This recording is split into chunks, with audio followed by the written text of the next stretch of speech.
Hello, welcome to Women of the Future, episode 7. Today's topic is facing or avoiding the truth. The reason we chose this topic is because we're of the view that this is a behavior pattern that females engage in, and not necessarily realizing that we're behaving in this way or thinking in this way. And we'd like to explore today as to how this behavioral pattern causes damage in our personal lives, in our relationships, and with life itself. So thank you for joining us, and we hope that you do enjoy the half an hour ahead of you. Sister Denise, it's great to have you back as always. Thank you. Sister Denise, today's topic is a painful one. I wince as I even say it because it's not something that we easily want to hear, okay? Because although most of us say to somebody, I want the truth, tell us the truth. When we go to the doctor, we say, tell me everything that I need to know. Yet we still have difficulty handling the truth. And there's a level of dishonesty within us that we ourselves do not know about. Is that not the case? You know, we have been talking about feelings. And so it's very much built into the culture. We won't tell them the truth because it'll make them feel bad.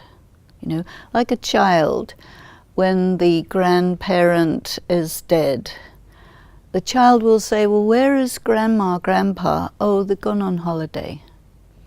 Okay, when they're coming back, a few months passes, grandma, grandpa, oh, they're dead.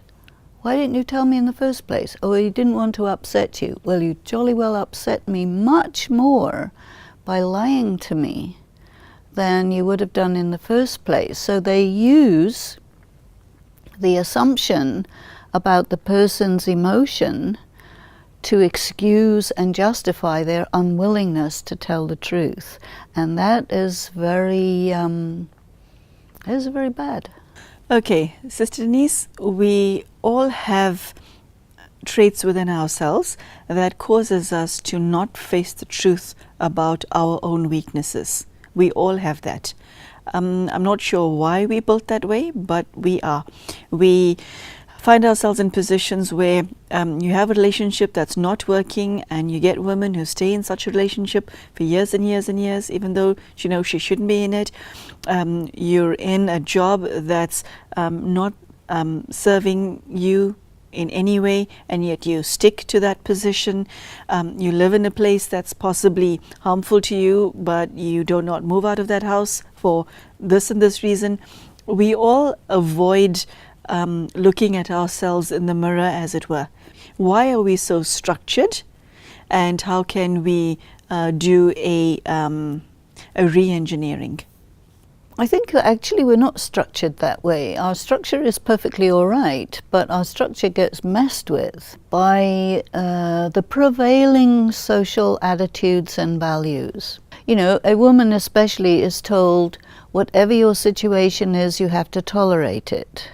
Now, there is an area where tolerance applies, and once you go outside of that area, tolerance has to be replaced by discrimination, judgment, and acting. But people are not taught that. So again, I would go back to the idea that we need an education in these subtleties of what is okay, what should be tolerated, and where the line is. We need to be able to draw the line between what's okay and what's not okay. And the problem is that we get given an instruction. Tolerate your situation, whatever it is. And then the person wanting to be, you know, nice, polite, compliant, starts to go into places where they really shouldn't go. And there isn't anybody to tell them otherwise, because it's very convenient for other people. It looks good. You know, you say, oh, my marriage is working very well. You come out and show yourself in a function, and then behind the walls, it's something altogether different. And so it teaches people to be hypocritical, to have double standards, and all of these things that I associate with conventional morality where it becomes toxic, you see. There are certain medicines where if you have a little bit, it's good for you. You have a lot, it's bad for you. But in terms of social interaction, behavior, and these ideas about what's right and what's wrong, you get something that's a blanket statement that's given for someone or something that has to be in a very particular area. I'll give you an example from science. You know, the human being can live on this earth between a certain temperature range, minus a few to plus a few. And as soon as you get into the vaster arena of physics and astronomy and so on, you realize that this is a very tiny little area within which human life is possible, you see. And then people somehow present to each other that the whole area is the same as this little tiny piece of the spectrum. And this is where our problem lies.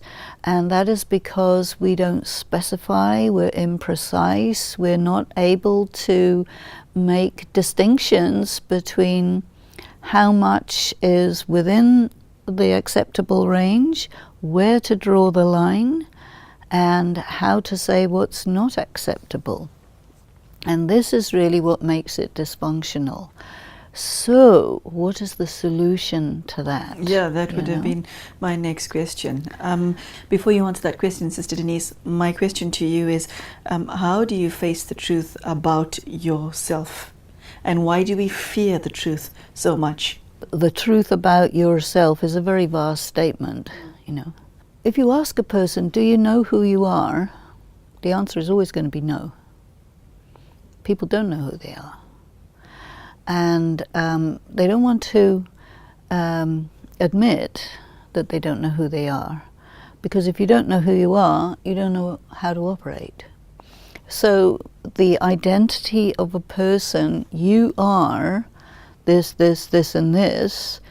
And in order to be an okay person, you have to check certain boxes. But it's very artificial.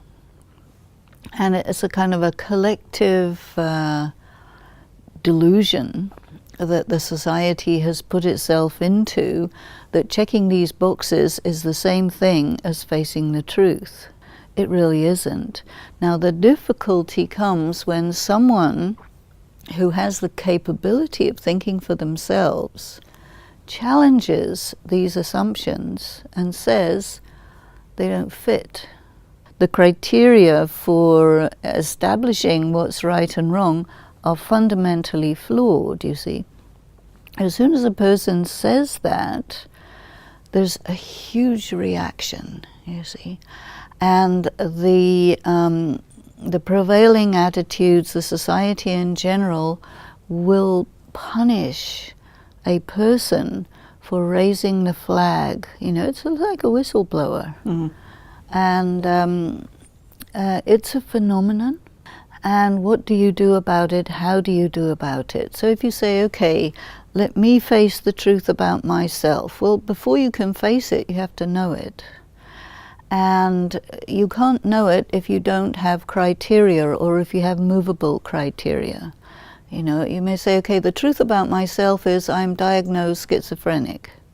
Let me go to another doctor and they will diagnose me, you're not schizophrenic, you're bipolar. It's the same thing, different name. Because it sounds better. Oh, no, go to another opinion. No, you're, you have a personality problem. You know, so they will find euphemisms to make you feel okay about something that needs to be faced so that you don't have to face it, you see. So you're not really operating on your own trying to face yourself. You're operating in an environment where there is a setup to prevent people from facing themselves. We're sort of, you know, trying to just make a chink in that armor plating that the society has created for itself. I suppose you just have to have a few people who think out of the box, who think independently, who think for themselves, and who listen to the voice of conscience, who are fundamentally motivated by a desire to be real, to be true, to be authentic. But it is a phenomenon that someone like this, society doesn't like. But yet, if there's going to be improvement, if there's going to be development, if there's going to be evolution in the society, you have to have people like this who are willing to do this, in a sense, for the greater good, and that's a phenomenon too. So I kind of go back to the idea that the time that we're in right now, the circumstances that we're in right now, are so extreme that it's a very good time. Because when things are very extreme, they don't hold together very well. They are sort of on the brink of collapsing because of being extreme. And so if you just touch it a little bit, it'll make it fall apart. But you have to also embody what that is replaced by, you see. So you say, okay, I want to face the truth about myself. Well, the truth about myself is I don't know myself. So you have to face that. Okay, who am I? What am I? What criteria will I use? So it has to be to do with your personal ethical policy, things like this. And so you say, okay, I will work with myself, I will figure out with myself, I will give as the most important criteria that I will be right with myself. That means I will not go against my conscience. I like that expression a lot, Sister Denise. I will be right with myself. That is quite lovely. Yeah.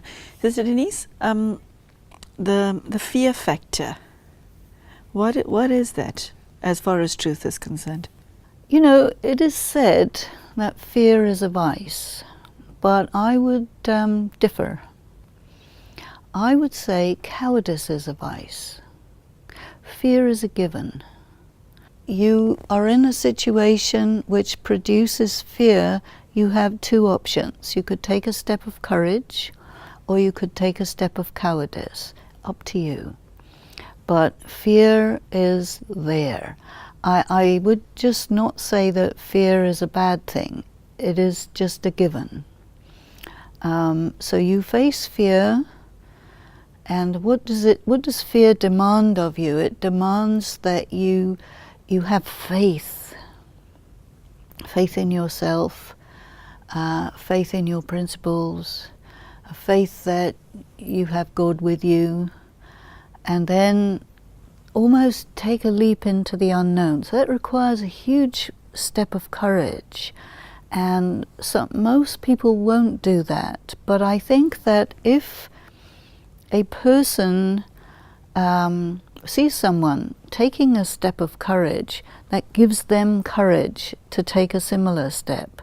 So in a way, I think it's about pioneering. If you're willing to be a pioneer, that is really good for everyone. What would you say is required from someone who wants to face and not avoid the truth about themselves, about their lives, about their relationships, about their jobs? What is required? I think what's required is judgment. What do you mean? You have to judge that, okay, you're in a situation that is scary. You have some options. You have to look at those options, and you have to judge which is the best option, and then do that. So judgment is very important. I'd like to stop you right there, Sister Denise. One of the maladies that a lot of women suffer from is they do not trust themselves to think for themselves. They do not trust their judgment, mainly because they've abdicated from the responsibility of making decisions for themselves for such a long time. And maybe because people have given them the message, you shouldn't think for yourself and you cannot think for yourself. I think there's another thing that's also told, and that is you do not exist on your own. You belong to someone, and that person that you belong to, they will think for you. Now, what spirituality says is this belonging is a social device. But behind that is a greater truth that you're on your own. Once you know that you're on your own, you're responsible for your actions, you're responsible for your decisions, and somebody else is not going to reap the fruit of your action. You will reap the fruit of it.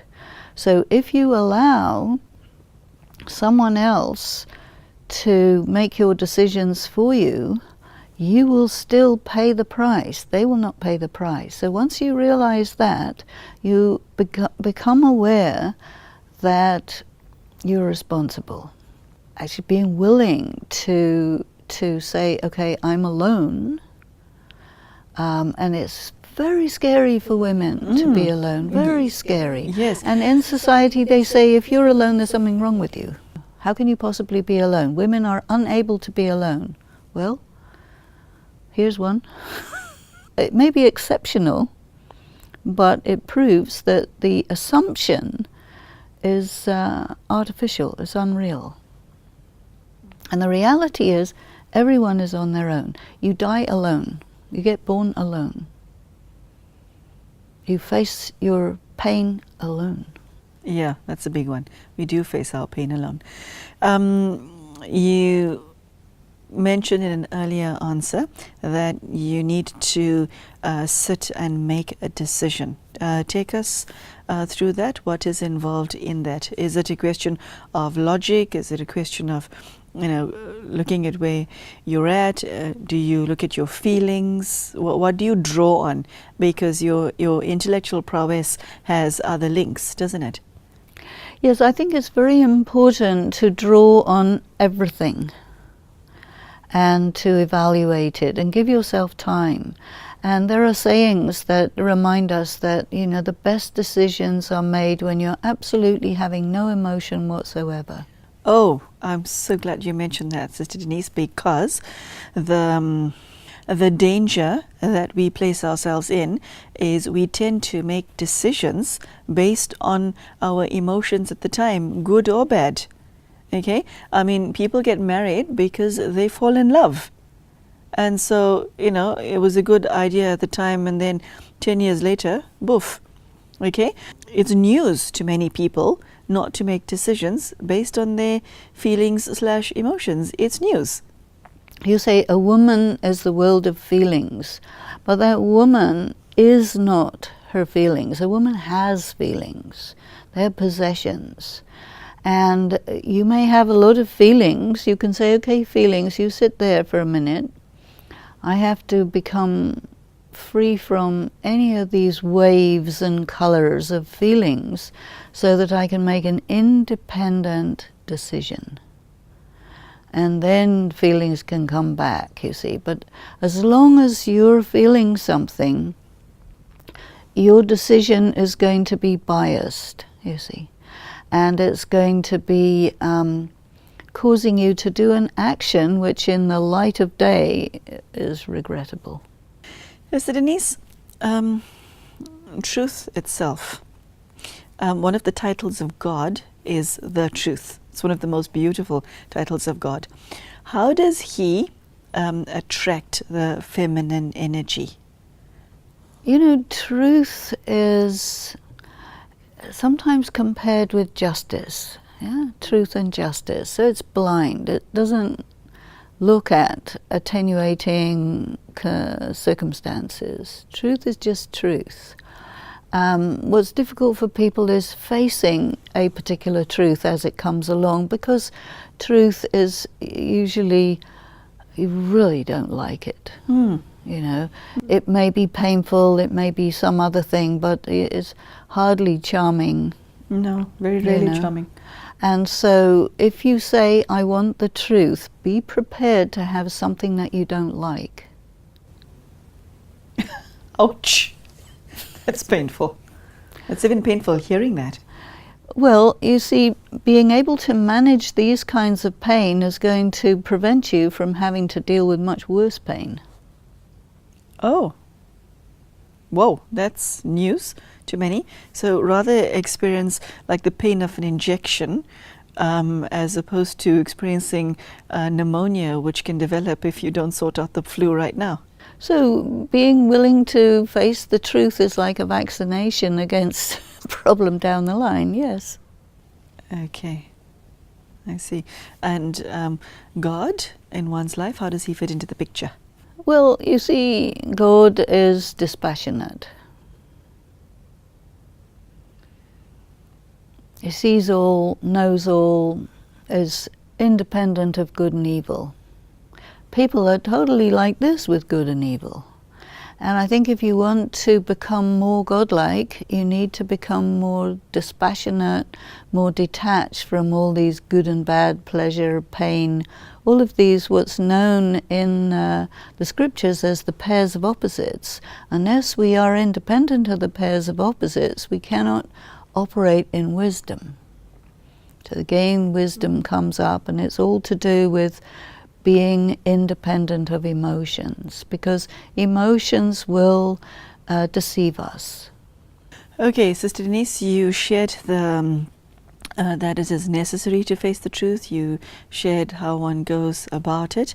How does one live with the consequences of being somebody who faces the truth all the time? It can't be easy, because you have to have nerves of steel to face your own darkness and to face the bad news. You could say nerves of steel, but I think it has to do with a kind of acceptance of the totality of the self. You know, a self is a combination of good and bad. We have our strengths, we have our weaknesses. We have to be able to accept the whole package. And then our weaknesses do not constitute handicaps. They become opportunities. It's better. That is very beautiful, very beautiful. How does that happen? How do you transform your weaknesses into opportunities? That is news. Sister Denise, you know what? Don't answer this question here. Maybe we should take it up in another topic, because I need at least half an hour of that. Okay, transforming your weaknesses into opportunities. That's brilliant. Okay, I think we should end on this note, because you've given myself and the viewer a lot of food for thought, a lot. And I particularly liked the way you brought it home to the ladies watching you, that facing the truth, one does not need a degree to do this. All you need is to give yourself some time and space and to think. And what I liked about your sharing, Sister Denise, is that it brought it within everyone's range of ability. It's not out there.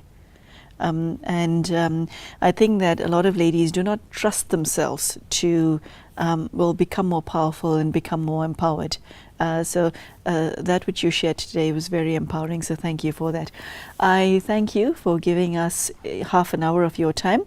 This has been very valuable.